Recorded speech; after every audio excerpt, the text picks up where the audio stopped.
উভধর্মী oxide খুবই hot একটা topic, এবং সবগুলো উভধর্মী অক্সাইড মনে রাখার টেকনিক আজকে তোমাকে বলবো। তো কোশ্চেনটা দেখো, কোনটি উভধর্মী অক্সাইড? তো এটা টেকনিক, মনে রাখার টেকনিক হচ্ছে, জারিন তুমি আজ ইন্ডিয়া গেলে সোনা পাবেই পাবে বললাম। আচ্ছা, জারিন মানে কি? Zinc oxide. তুমি মানে কি? Tellurium oxide.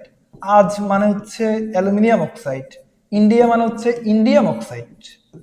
আচ্ছা, গেলে মানে হচ্ছে গ্যালিয়াম অক্সাইড। আচ্ছা, সোনা টিন অক্সাইড। পাবেই পাবে বললাম, পাবেই পাবে বললাম। আচ্ছা, একটা জিনিস খেয়াল করো, এই এই তিনটা, আজ ইন্ডিয়া গেলে, এখানে অ্যালুমিনিয়াম 13 নম্বর গ্রুপের মূলক। এই যে বাবর আলী গেলেন ইন্ডিয়ায় টিকিট কাটতে, তাহলে এই তিনটার যে অক্সাইড, এটা কিন্তু উভধর্মী অক্সাইড। মানে এখানে অক্সিজেন দিবা, অক্সিজেন দিবা, অক্সিজেন দিবা। অক্সিজেন দুই, অক্সিজেনের দুই, আর অ্যালুমিনিয়ামের কত? 3, গ্যালিয়ামের 3, 13 নং গ্রুপে যারা আছে তাদের জন্য 3, তাহলে এখানে 3, তাহলে 23 23 23, কারণ এরা 13 নম্বর গ্রুপে আছে আর কি। আচ্ছা, এখন তাহলে এখানে যদি সিকিউতে আসে, এটা খুব, এটা সবচেয়ে বেশি পরীক্ষায় আসে আর কি, এটা যে অ্যালুমিনিয়াম অক্সাইড একটা উভধর্মী অক্সাইড। উভধর্মী অক্সাইড কারা? উভধর্মী অক্সাইড হচ্ছে যারা পৃথকভাবে অ্যাসিড ও ক্ষারের সাথে বিক্রিয়া করে লবণ ও পানি উৎপন্ন করে। আচ্ছা, তাহলে আমরা এখন দেখব এখানে এই ব্যাপারটা, এটা যদি 2 মার্কের কোশ্চেনে আসে, তাহলে এখানে দেখো, এটা উভধর্মী অক্সাইড, এটা অ্যাসিডের সাথে বিক্রিয়া করে কি বানাবে? এটা হচ্ছে লবণ আর পানি বানাবে।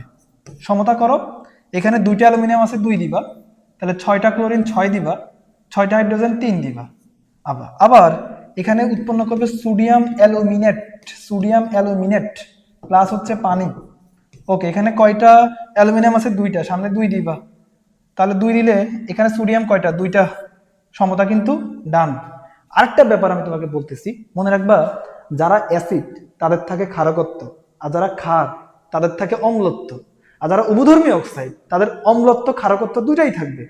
এখন দেখো, তুমি যদি কোন একটা পদার্থের অম্লত্ব বের করতে চাও, তাকে HCl এর সাথে বিক্রিয়া দিতে হবে, মানে যাদের হাইড্রোজেন একটা তাদের সাথে বিক্রিয়া দিতে হবে, নরমালি HCl।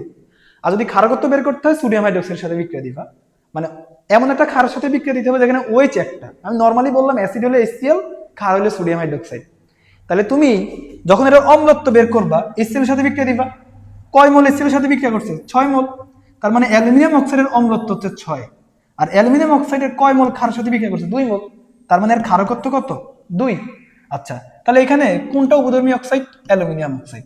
এরপরে কোশ্চেনটা খেয়াল করো, এটা কোথায় আসছে? ডেন্টালে আসছে, সিলেট বোর্ডে আসছে। কমেন্ট করে জানাও কোনটা হচ্ছে এখানে এই 4টার মধ্যে কোনটা হচ্ছে উভধর্মী অক্সাইড।